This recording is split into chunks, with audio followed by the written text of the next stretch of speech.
Bonjour, Marc Lescaudron, je travaille pour l'association Prospective et Coopération, qui est une association qui réunit des chercheurs universitaires, des professionnels de la coopération et des coopérateurs consultants internationaux dans plus de 45 pays. Mon rôle ici, c'est de faciliter la formulation d'un projet de coopération entre l'université de Lubumbashi et ses partenaires en Belgique, dans le cadre d'un financement d'un projet de recherche pour le développement que l'ARES, Académie de recherche et d'enseignement supérieur de la communauté universitaire francophone de Belgique, propose. Financé par l'Académie de recherche et d'enseignement supérieur, le projet Excel4 était au centre des séances de formulation au campus numérique. Coordonné au sud par le professeur Bakary Amoury-Salvius et au nord par Stéphanie Patrice, supervisé par Marc Lescaudron, directeur de prospective et coopération, Excellence Katanga, et pour l'organisation de services de médecine intégrale et la valorisation des compétences de la médecine traditionnelle de manière pragmatique et sûre. L'objectif est de développer un centre pilote d'excellence en médecine intégrative pour une prise en charge holistique et accessible de tous. Ici, ce projet sera donc formulé tout au long de la semaine entre les parties prenantes et partenaires du dit projet. L'idée, c'est de pouvoir leur donner un cadre de discussion, de négociation pour se mettre d'accord sur les finalités du projet, ses objectifs, ses résultats attendus, ses activités et, in fine, avoir une proposition de projet qui sera soumise pour financement à l'ARES. Nous avons beaucoup travaillé déjà sur les recettes traditionnelles et donc une étude comme celle-là serait la bienvenue pour aller un peu plus loin de tout ce que nous avons déjà fait comme expérimentation, comme récolte de données, mais finalement que ce soit systématisé et utilisé pour le bien des malades.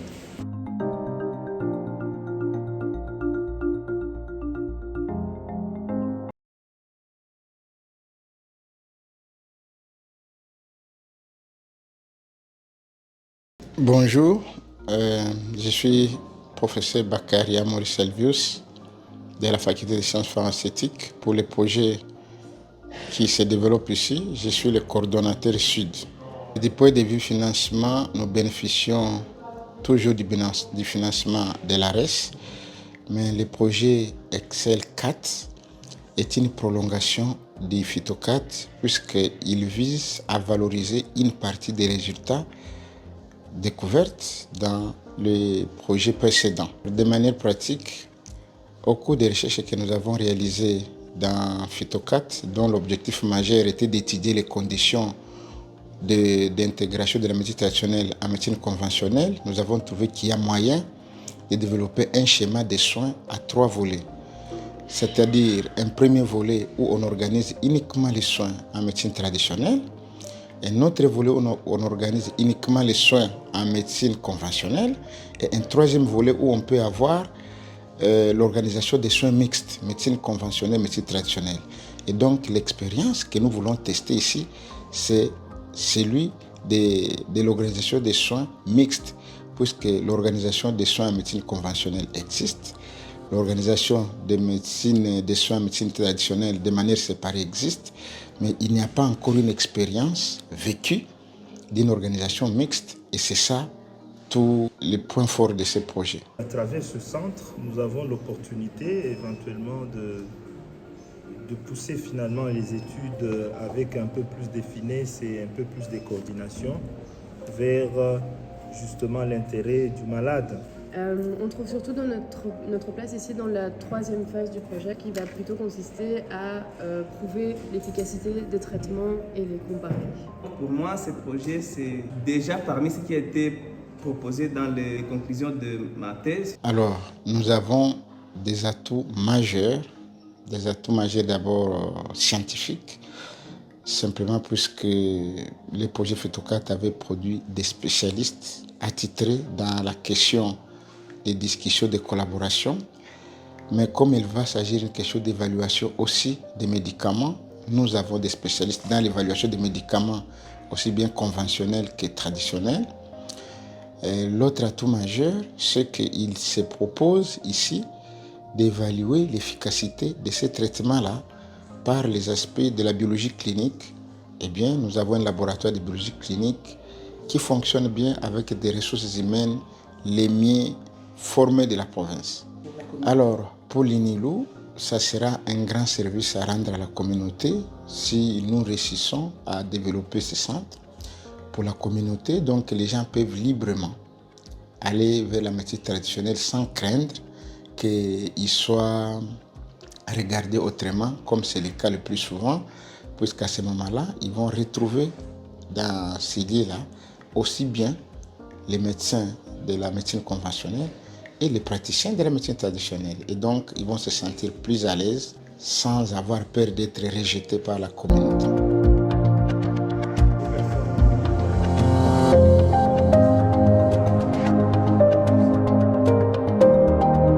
Voilà, bonjour, donc moi je suis Stéphanie Patrice, la coordonnatrice nord du projet donc Excel 4.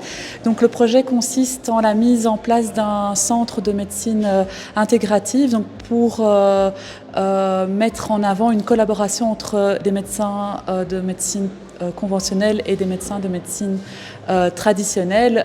Et donc l'objectif est au sein d'un même centre d'avoir donc les deux pratiques qui collaborent.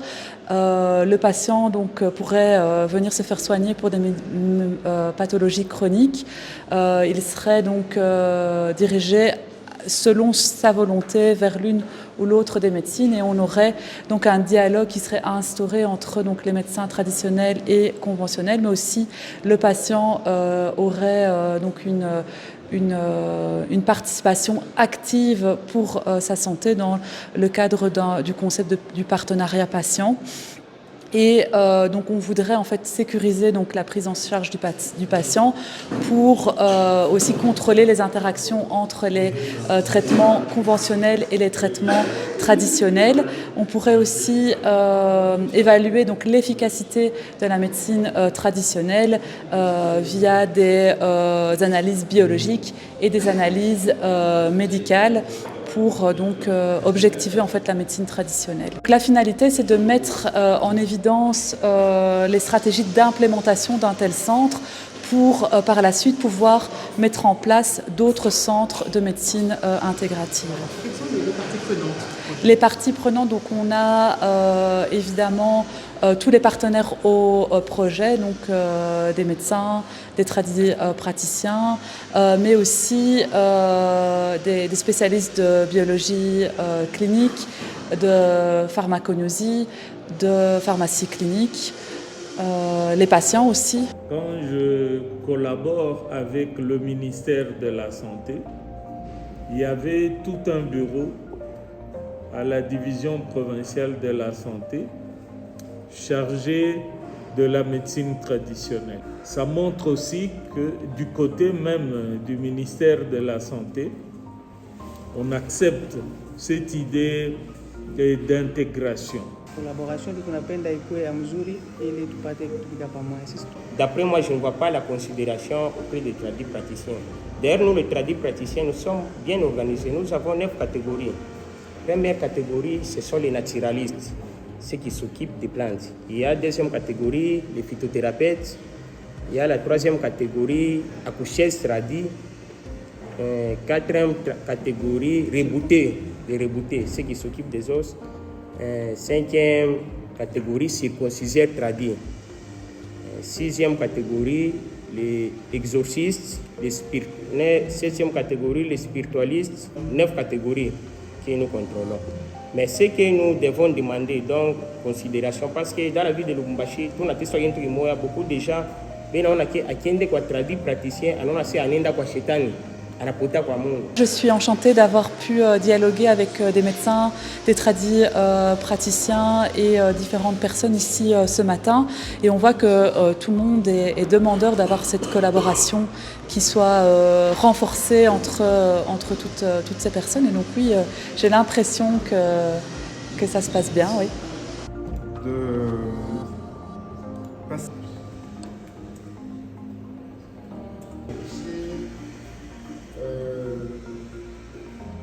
Donc la collaboration avec la médecine fromagerie